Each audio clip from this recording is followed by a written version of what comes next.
Donc je m'appelle Servat, Henri-Jean Servat, et moi je raconte depuis 20 ans, parce que j'ai la chance d'avoir été journaliste pour Match et pour la télévision, et d'avoir vécu chez Elizabeth Taylor, chez Sylvester Stallone, avec la reine d'Italie en exil, tout ce qu'on peut imaginer. Et moi je consignais sur mes carnets le soir, quand je rentrais, tout ce que je voyais, qui était hallucinant. C'était des choses qui dépassaient tout ce qu'on pouvait imaginer, de voir que tout un chacun, roi, reine ou pas, avait les défauts de tout le monde. Et moi, je voulais être le témoin de mon époque. Je voudrais vous raconter ce soir, sans notes, de façon impromptue, parce que moi, ça me fait plaisir, parce que j'adore ce genre de choses. J'adore être dans les moments de l'histoire de France. Enfin, certains peuvent peut-être ricaner, qu'est-ce qui fait que son histoire de France, celui-là? L'histoire de France de mon siècle. Je pense que des gens importants de ce siècle, on y viendra tout à l'heure, comme Bardot, comme James Dean, comme Marilyn Monroe, ont plus écrit l'histoire du siècle que René Coty ou que certains présidents de la République. Ils ont influencé sur les mœurs, sur les mentalités. Donc c'est ça que je vais vous raconter, quelques moments un peu privilégiés, un peu grandioses, insensés, grandiloquents, grotesques, amusants, pétillants, pimpants. Toutes les fois que Louis XIV buvait, il était installé, donc je répète, assis sur le trône, face à la foule respectueuse. Alors il faut que je vous dise qu'il y avait certaines personnes dans la cour qui étaient mieux considérées que d'autres, qu'on appelait les duchesses à tabouret. Les duchesses à tabouret, elles s'installaient au premier rang, elles avaient droit à un petit tabouret qui était grand comme le quart de cette table. Cette table, on peut tailler 4 tabourets pour les duchesses. C'était les femmes les plus riches de France, les plus titrées, les plus fortunées. Elles avaient droit à un petit tabouret devant le roi. Donc les duchesses à tabouret, le masque blanc et tout. Le roi boit. Qu'est-ce que fait le roi boit? Il boit. L'eau va dans son palais. Comme il a le palais troué, ça retombe par le nez dans l'assiette. Vous venez de dîner, mais c'est l'histoire de France. C'est l'histoire de France. Ça retombe, pouf! Le vin, la soupe, et comme il était la mâchoire endolorie, qu'il n'avait pas beaucoup à manger, il n'avait pas de matière solide qu'il pouvait mâchonner, donc on lui servait beaucoup de liquide, beaucoup de soupe, beaucoup de choses comme ça, beaucoup de sauce à rôtir, ça des rots, des choses comme ça et tout ressortait dans l'assiette. Et la cour contemplait ce spectacle dithyrambique du plus grand roi du monde, le monarque soleil, qui buvait et qui, pouf, ça retombait dans son assiette. Donc vous avez compris ce que je veux vous dire, c'est que les royautés, c'est quelque chose, ça part en sucette, quoi. Ça part en quenouille, ça part, c'est moins exaltant. Même moi, qui adore ça, là, je vais recommander le mariage pour RTL, pour France 3, qui font une émission en direct, tout ça. Moi, j'ai commenté le mariage du fils du roi d'Espagne pour TF1 et tout. C'est pas excitant. Moi, ce qui m'excite, ce qui m'excite aussi, c'est les stars de cinéma. Ça, les stars de cinéma, ça, c'est ce qu'il y a de plus beau sur la Terre. Je trouve ça, c'est excitant, c'est énervant. C'est les nouveaux rois du monde, Alors, on invite Brigitte Bardot. Brigitte Bardot, elle vient donc là-bas. Et Madame de Gaulle dit, OK, on invite mademoiselle Brigitte Bardot, mais je veux qu'elle soit habillée avec la petite robe noire. Vous savez que le chic du chic, si jamais vous allez à l'Élysée un jour, vous êtes invité par le président actuel, un futur ou un autre, ou une autre, on ne sait pas. Le chic du chic, c'est la petite robe noire. On met une petite robe noire sans rien, sans quoi que ce soit, et surtout, on ne laisse pas tomber ses cheveux. On relève ses cheveux. Ça n'existe pas, ce n'est pas le protocole, on ne doit pas avoir les cheveux qui tombent. Donc Madame de Gaulle dit, elle met la petite robe noire et elle relève les cheveux.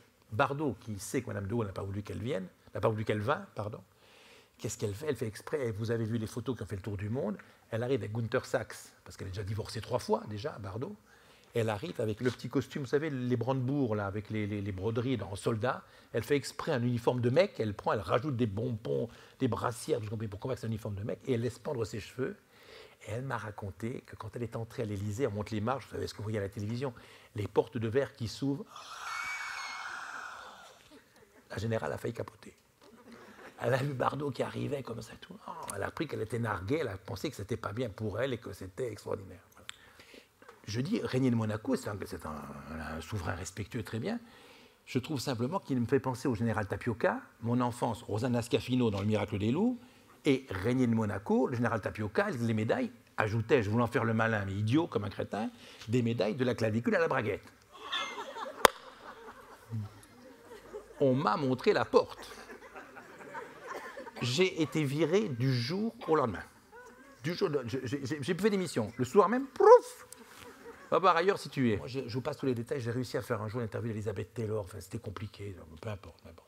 Et je me retrouve donc, j'avais fait un programme du festival de Cannes dans lequel elle était, et je n'avais pas voulu être payé. Je dis, moi, je voudrais prendre un petit déjeuner avec Elizabeth Taylor.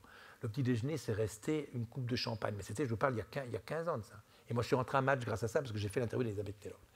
Et donc, je rentre dans la suite d'Elizabeth Taylor, où elle habitait, enfin timide, je ne veux pas être vraiment timide, mais on aime le cinéma, c'est James Dean, c'est Rock Hudson, c'est les plus beaux films du monde, c'est extraordinaire ou quoi. Et alors, Elizabeth Taylor est là, bonjour. Alors, elle était très estomaquée du fait que Juste préférait prendre un verre avec elle que d'avoir de l'argent. Ça, elle était sciée. Alors, on discute gentiment. Et alors, elle avait, vous savez, un gros diamant, pensez un bouchon de carafe à peu près, un gros calisson d'ex, comme ça au doigt. Mais on ne sait pas quoi dire. Moi, je voulais qu'elle me racontât l'histoire d'Hollywood, je voulais qu'elle me racontât les grands films, le George Stevens, qu'elle me racontât sa carrière, tout ce qu'elle était ou quoi. Parce que vous savez qu'à Hollywood, les acteurs, ils sont payés. En France, les acteurs, enfin, ils sont payés aussi, mais en France, les acteurs, ils ont un producteur, ils font des films comme ça. Tandis qu'aux États-Unis, ils sont dans une usine, ils sont dans un studio, la Metro-Goldwyn-Mayer, la Fox, la Columbia, ils sont mensualisés. Je veux dire, ils sont des acteurs américains. Marilyn Monroe était à la Fox, Elizabeth Taylor à la Metro-Goldwyn-Mayer, sont des grands studios, ils les mensualisent. Que vous tourniez pas, vous êtes mensualisé tous les mois, vous avez votre salaire qui arrive, c'est le système des studios américains. En France, ça n'existe pas, ce genre de choses. Voilà, donc alors je voulais qu'elle me racontât tout ça, l'Hollywood. Mais j'étais comme un imbécile, je me retrouve face à elle, j'avais 20 minutes, qu'est-ce qu'il fallait que je raconte et tout, elle était là. Elle avait ce diamant, dit le calisson d'ex, comme ça. Dit, oh, on voyait ça, c'était formidable. Alors, sachant pas quoi faire, pardon, je vais vous paraître idiot, mais qu'est-ce qu'il fallait lui dire qu'elle me... Alors je dis, vous avez un beau diamant. Vous voyez la richesse de conversation, déjà, et l'esprit d'à propos. Ah ben, un beau diamant. Elle me dit oui. On va aller loin, avec ça, on va aller loin tous les deux.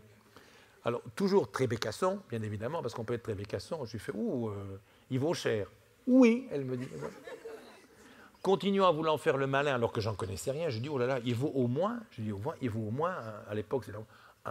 moins, à l'époque, c'était 5 millions de francs. Je dis 5 millions de francs. Elle me dit, non, 5 millions 8, elle me dit.